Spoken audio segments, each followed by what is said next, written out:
Hello दोस्तों, स्वागत है आप लोग का मेरे चैनल पे। तो आज की वीडियो पे हम बात करने वाले हैं एक्वेरियम साइकिल के ऊपर। लोग कहते हैं कि जैसे ही वो लोग नए नए जो बिगिनर एक्वेरियम हॉबीइस्ट होते हैं वो लोग क्या करते हैं कि फ़िश को जैसे ही वाटर चेंज करते हैं पूरा पूरा 100% वाला, उसमें फ़िश ऐड कर देते हैं और फिर स्ट्रेस्ड आउट हो जाती है। फिर वो लोग कंफ्यूज हो जाते हैं ऐसा क्यों है। कई बार फिर लोग सोचते हैं कि वो फ़िश पहले से ही बीमार होगी। कई बार फ़िश की डेथ तक हो जाती है और मतलब उसमें हम लोग को बहुत ज़्यादा नुकसान भी हो जाता है। तो रियल बात ये होती है, प्रॉब्लम आपके फ़िश में नहीं है, आपके एक्वेरियम में होती है। और इसी बात का डिस्कस आज हम करने वाले हैं कि ये एक्वेरियम साइकिल आखिर किस बला का नाम है। तो सबसे पहले तो अगर आप चैनल पे नए हैं तो प्लीज़ सब्सक्राइब ज़रूर कर दीजिएगा, या तो अगर चाहें तो वीडियो देख के भी सब्सक्राइब कर सकते हो, कोई दिक्कत नहीं है। तो शुरू करते हैं अपनी वीडियो। अब हम लोग जानते हैं कि ये नाइट्रोजन साइकिल किस बला का नाम है। तो जो नाइट्रोजन साइकिल होता है वो मतलब कि एक एक्वेरियम साइकिल होता है जहाँ पे हम लोग अपने जो फिश का वेस्ट है उसको मैनेज करते हैं और वाटर क्वालिटी को रिटेन करते हैं, मेंटेन करते हैं, ठीक है ना। अब उसके लिए करना क्या पड़ता है, जब आप फिश ऐड करते हैं उसमें आप फूड डालते हैं, आप मतलब दवाइयाँ डालते हैं, तो इससे क्या होता है, जो फ़िश होता है वो मतलब कि क्या कहते हैं एक्सक्रीट करता है खाना खाने के बाद, ठीक है। और उससे ना पानी का अमोनिया लेवल बढ़ जाता है।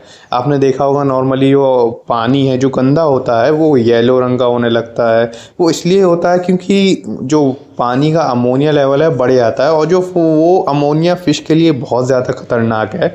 कई बार वो उसको रोटन गिल्स की बीमारी दे देता है, कई बार वो उसे मतलब कि अलग अलग टाइप की स्किन डिसीजेज दे देता है, वाइट स्पॉट्स दे देता है, कई बार उसके जो फ़िश की डेथ तक हो जाती है। तो वहाँ पे ही हमारा जो नाइट्रोजन साइकिल है वो काम आता है। इसमें होता क्या है कि आपने देखा होगा आपके एक्वेरियम के पत्थरों पर, फिल्टर पर एक येलो प्रकार का कोई काई जैसा सबस्ट्रेट है, वो जम गया है, ठीक है ना, जो कि एलगी जैसा ही दिखता है बिल्कुल। हाँ, वही बेनिफिशियल बैक्टीरिया होते हैं, ठीक है ना। और वो काम करते हैं आपके अमोनिया को नाइट्राइट्स में चेंज करने का, जिससे क्या होता है कि वो थोड़ा ब्रेक डाउन हो जाता है, उसकी जो वैल्यू है, इंटेंसिटी है, कम हो जाती है।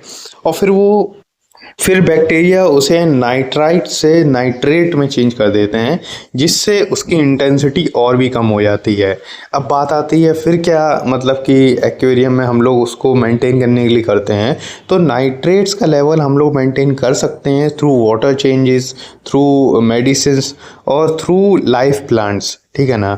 बहुत सारे तरीके से हम लोग चेंज कर सकते हैं, लेकिन ये 3 मेजर तरीका मैंने आपको बताए। और इसी वजह से मतलब कि हम लोग हमेशा कहते हैं कि अपने प्लांट जो एक्वेरियम है उसमें लाइफ प्लांट्स लगाने की कोशिश करिए, अंटिल आप मॉन्स्टर कोई वैरायटी ना रखे हों, ठीक है ना, क्योंकि उनको स्पेस की ज़रूरत होती है, ठीक है। तो अब जब वो नाइट्रेट्स में चेंज हो जाते हैं और हम आपको मतलब कि इसमें वाटर चेंज करते हैं और क्या कहते हैं इससे मेंटेन हम लोग कर लेते हैं, जिससे क्या होता है जो फ़िश का पानी है वो एक नॉर्मल कहते हैं इंटेंसिटी में आ जाता है, अमोनिया लेवल उसका ड्रॉप हो जाता है और फ़िश हेल्थी रहती है, ठीक है ना। अब बात रही कि जो नई फ़िश मतलब कि नई फ़िश कह रहा हूँ, सॉरी, जो नया एक्वेरियम सेटअप होता है उसमें नाइट्रोजन साइकिल हम लोग कैसे बना सकते हैं और कैसे स्टार्ट कर सकते हैं। यहाँ किसी किसी का नाइट्रोजन साइकिल वहाँ पे स्टार्ट नहीं हुआ होता है। वो इसलिए होता है बिकॉज़ जब हम नया नया मतलब कि फ़िश ऐड करते हैं उस टाइम टैंक में बेनिफिशियल बैक्टीरिया बने नहीं होते हैं, और आपकी जो फ़िश है वो अमोनिया को मतलब इतना झेल नहीं पाती है, क्योंकि अमोनिया लेवल धीमे धीमे फूड के साथ इंक्रीज़ हो रहा होता है। एक्सट्रीशन तो वो करेगी अगर आप फूड उसे दोगे, तो उससे क्या होता है अमोनिया का लेवल बढ़ जाता है और वो उसे रिटेन नहीं कर पाती है। तो यहाँ पे हम लोग को सबसे पहले ये करना है कि क्या कहते हैं, जब भी नया टैंक सेटअप करें उसे कम से कम 7 डेज़ तक विदाउट फ़िश रखें, ठीक है, और फ़िल्टर चलने दें, जिससे क्या होता है कि उसमें बेनिफिशियल बैक्टीरिया थोड़े बहुत बन जाएंगे, साइकिल हो जाएगा टैंक, जिसे कहते हैं हम लोग की साइकिल टैंक है ना।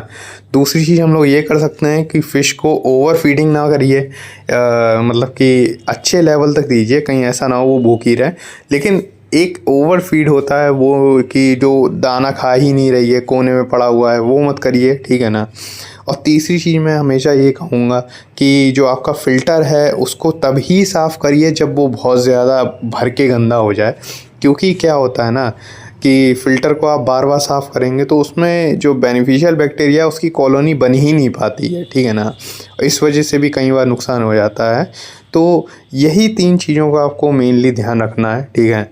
और चौथी चीज़ ये है कि अगर आप 50% वाटर चेंजेस बार बार करते रहेंगे तो आपका अमोनिया लेवल बहुत ही कम चांसेस है राइज़ होगा, ठीक है ना। तो मैं तो सच बताएं हर संडे मैं अपना 50% पानी एक्वेरियम का चेंज करता हूं और इससे मुझे बहुत ज़्यादा फ़ायदा मिला है। सच बताऊं ये एक गोल्डन टिप है, ये तुम लोग भी करके देखना। मेरी फ़िशेस कम से कम 7 से 8 महीना हो चुका है इनको।